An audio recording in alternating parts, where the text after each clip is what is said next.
Hello everyone, আসসালামু আলাইকুম। Welcome আজকে রান্না বান্নায়। আজকে আমি নুডলস রান্না করছি, কিন্তু আমি নুডলস আগে থেকে সেদ্ধ করে নিব না, একবারেই রান্না করব। আমি নুডলস রান্না করার জন্য নিয়েছি চপস্টিকে 2 প্যাকেট নুডলস, 2টা ডিম নিয়েছি আর কিছু পেঁয়াজ আর মরিচ নিয়েছি। আপনারা চাইলে আরও ভেজিটেবল অ্যাড করতে পারেন।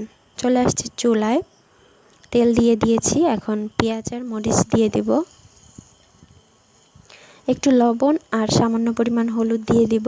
হলুদটা অপশনাল, আপনারা চাইলে দিতে পারেন বা স্কিপ করতে পারেন। একটু নেড়ে আমি এর মধ্যে 2টা ডিম ভেঙে দিব।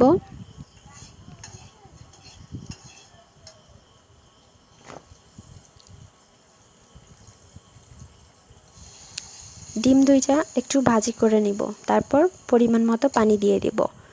আপনারা ভালোভাবে দেখবেন যে আমি কতটা পানি ইউজ করছি। পানি ঠিক মতো না হলে কিন্তু আপনার নুডলসটা পারফেক্ট হবে না।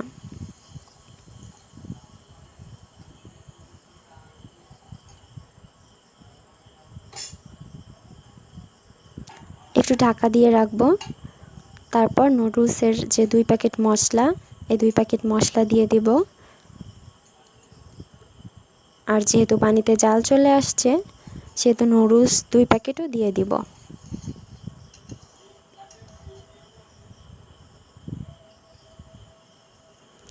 নুডলস দিয়ে দিয়েছি, একটু ঢাকা দিয়ে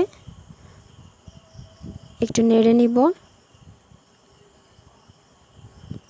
আবার ঢাকা দিয়ে দিচ্ছি।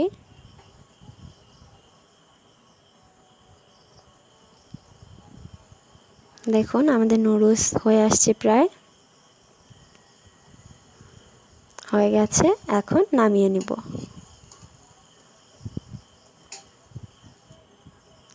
দেখুন কতটা পারফেক্ট হয়েছে। আপনারা অবশ্যই ট্রাই করবেন, এটা অনেক টেস্টি। Thanks for watching.